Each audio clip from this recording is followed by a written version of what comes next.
వేదిక మీద ఉన్న పెద్దలు, ఈరోజు మన ప్రజాపాలన ప్రగతి బాట సభకి ముఖ్య అతిథులుగా విచ్చేసిన మన ప్రియతమైన నాయకులు, మన జిల్లా వాసులు అనుకోవచ్చు, ఎందుకంటే కొడంగల్ పక్కనే కాబట్టి మన ముఖ్యమంత్రి గారికి, రేవంత్ అన్న గారికి, అదేవిధంగా వేదిక మీద ఉన్న పెద్దలందరూ, మన ఇన్ఛార్జ్ మంత్రివర్యులు దామోదర్ రాజనరసింహ గారికి, పొంగులేటి శ్రీనివాస్ రెడ్డి గారికి, అనసూయ సీతక్క గారికి, జూపల్లి కృష్ణారావు గారికి, ఇక్కడ నాతో పాటు తోటి శాసనసభ్యులందరికీ, మన సిఎస్ గారికి, డీజీపీ గారికి, అదేవిధంగా వివిధ హోదాల్లో ఉన్న ప్రతి ఒక్కరికి, వేదికను అలంకరించిన ప్రతి ఒక్కరికి కూడా ప్రత్యేక ధన్యవాదాలు తెలుపుకుంటూ, ఇక్కడికి ఇంత పెద్ద ఎత్తున విచ్చేసిన మా నారాయణపేట్ నియోజకవర్గ ప్రజలందరికీ కూడా స్వాగతం, సుస్వాగతం.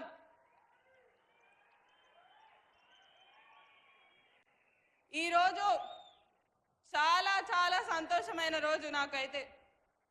సంవత్సరం కింద మీరందరూ కూడా నన్ను ఆశీర్వదించడంతో గెలిచాను. తర్వాత నుంచి ఆ రోజు చెప్పాను, ఏదైతే 10 సంవత్సరాల నుంచి ఒక లెక్క ఉంటే ఇప్పటి నుంచి గెలిచిన తర్వాత నుంచి ఒక లెక్క అని ఆ రోజే చెప్పినాను. ఈరోజు మన ప్రాంతానికి 1000 కోట్ల నిధులతోని చాలా అభివృద్ధి కార్యక్రమాలని ఈరోజు మనం శంకుస్థాపన చేసుకున్నాం. దీనికి ప్రత్యేకంగా ఇక్కడ ఉన్న మన ముఖ్యమంత్రి గారికి, మన నారాయణపేట్ ప్రజలందరూ కూడా లేచి ఒక్కసారి గట్టిగా చప్పట్లతోని ఆయన కృతజ్ఞతలు తెలపాలని కూడా కోరుకుంటున్నాను.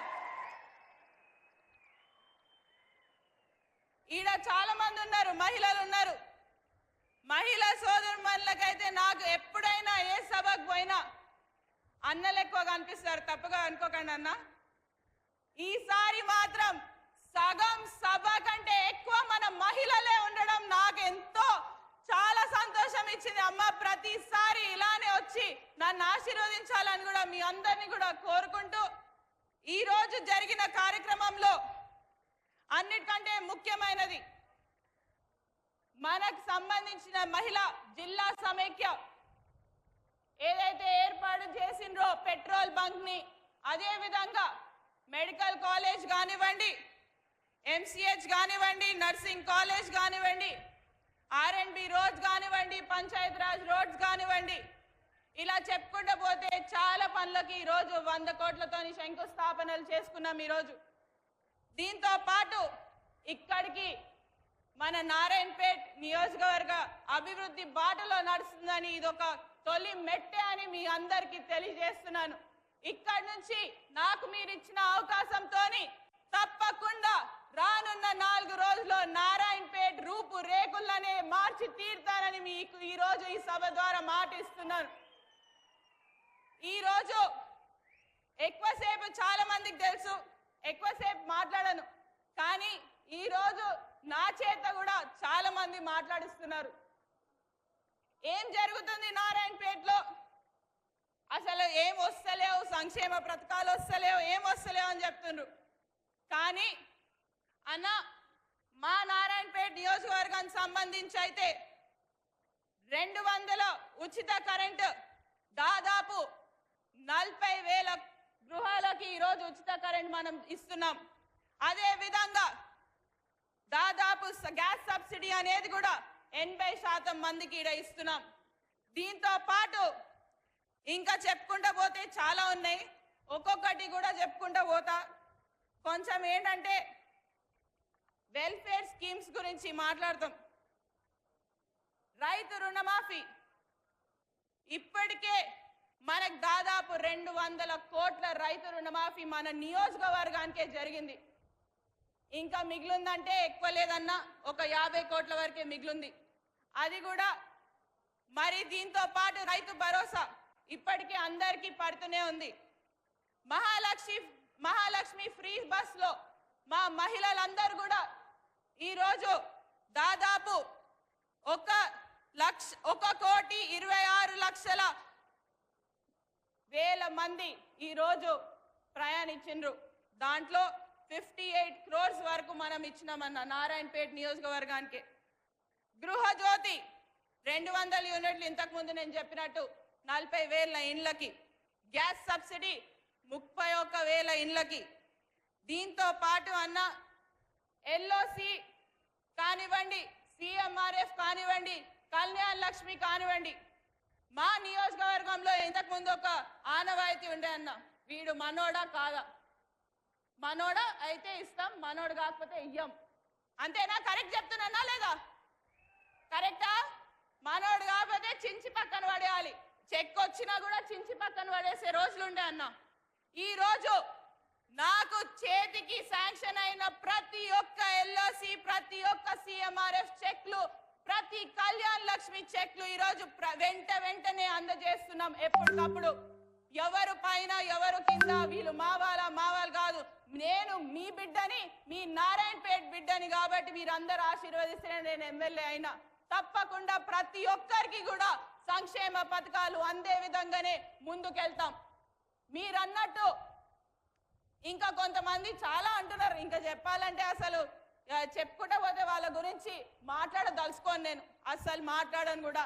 నేను చేసే పనుల గురించే మాట్లాడతా, నేను చేసే ప్రజా సేవ గురించే మాట్లాడతా. పక్కనోడి గురించి ఏం చేసుకోక వాళ్ళు ఇప్పటి వరకు ఏం చేసిండ్రో మీరందరూ చూసి నేనంతా కూడా చూసిన.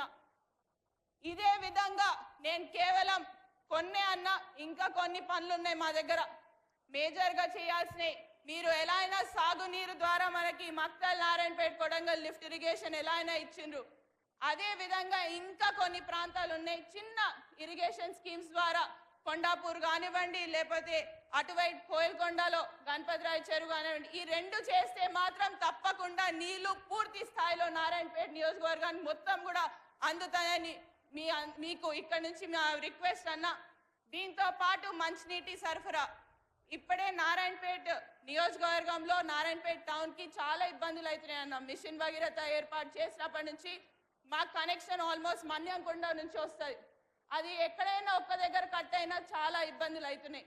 దానికి ఏదైతే ఆల్మోస్ట్ ఒక మిషన్ భగీరథ అప్రోచ్గా మీకు ఒక లెటర్ ఇవ్వబోతున్నాము. దాంట్లో మక్తల్, నారాయణపేట, కొడంగల్ వరకు నీళ్ళు వచ్చే విధంగా ఆ ప్రపోజల్ అనేది తయారు చేయించాము. డిపిఆర్ అనేది ఉంది.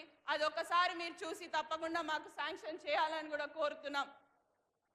ఇదే విధంగా ఇప్పటికే మన ముఖ్యమంత్రి గారు నేను ఇచ్చిన లెటర్లు అన్నిటికీ కూడా, దాంట్లో ఇచ్చిన లెటర్లో మన ధన్వాడ డిగ్రీ కాలేజ్, ధన్వాడ మా సొంతూరు.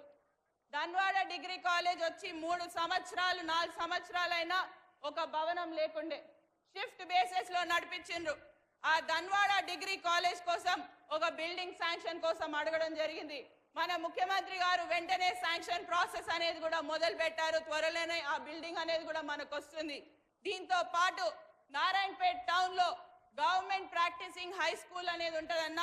70 years back practising high school అనేది ఏర్పడ్డది. అప్పటి నుంచి అప్పుడు చిన్న టౌన్ కాబట్టి ఒకటే దగ్గర నడిపించిండు. కానీ ఇప్పుడు టౌన్ పెద్దగా అయ్యేసరికి 3 వేరే చోట్లలో నడిపిస్తున్నారు. దానికోసం కూడా మీకు లెటర్ ఇవ్వడం జరిగింది. అది కూడా శాంక్షన్ కూడా త్వరలో చేయమని కూడా ముఖ్యమంత్రి గారు చెప్పడం జరిగింది. దీంతో పాటు నారాయణపేట అండర్ గ్రౌండ్ డ్రైనేజ్ అనేది కూడా ప్రాసెస్ లో ఉంది. మర్కెల్కి జూనియర్ కాలేజ్ కూడా ప్రాసెస్ లో ఉంది. ధన్వాడకి రోడ్ అండ్ డివైడర్ ప్రాసెస్ లో ఉంది. మన market yard, agriculture market yard అనేది కూడా అప్గ్రేడేషన్ కోసం అడగడం జరిగింది. అది కూడా ప్రాసెస్ లో ఉంది. ఇట్లా చెప్పుకుంటూ పోతే చాలా ఉన్నాయి. ఈ రోజు చెప్పాల్సిన అవసరం వచ్చింది కాబట్టి ఇంత మాట్లాడుతున్నా, లేకపోతే ఎప్పుడు మాట్లాడను. తప్పకుండా రానున్న రోజుల్లో మన నారాయణపేట ఇక్కడ నుంచి అభివృద్ధి పదంలోనే నడుస్తుందని కూడా మీ అందరికీ కూడా తెలియజేస్తూ, సమయం తక్కువ ఉండడం వల్ల ఈరోజు మన నారాయణపేటకి 4 మంత్రులు కూడా రావడం జరిగింది. వాళ్ళందరి సందేశాలు కూడా మీరు వినాలని కూడా తెలుపుకుంటూ, నాకు ఈ అవకాశం ఇచ్చిన పెద్దలందరికీ కూడా ధన్యవాదాలు తెలుపుకుంటూ సెలవు తీసుకుంటున్నా. జై కాంగ్రెస్. అస్సలు వినిపిస్తలే. రేవంత్ అన్న ఏమనుకుంటాడు? అలసిపోయిన అనుకుంటారా? ఏమనుకుంటారు? జై కాంగ్రెస్, జై కాంగ్రెస్.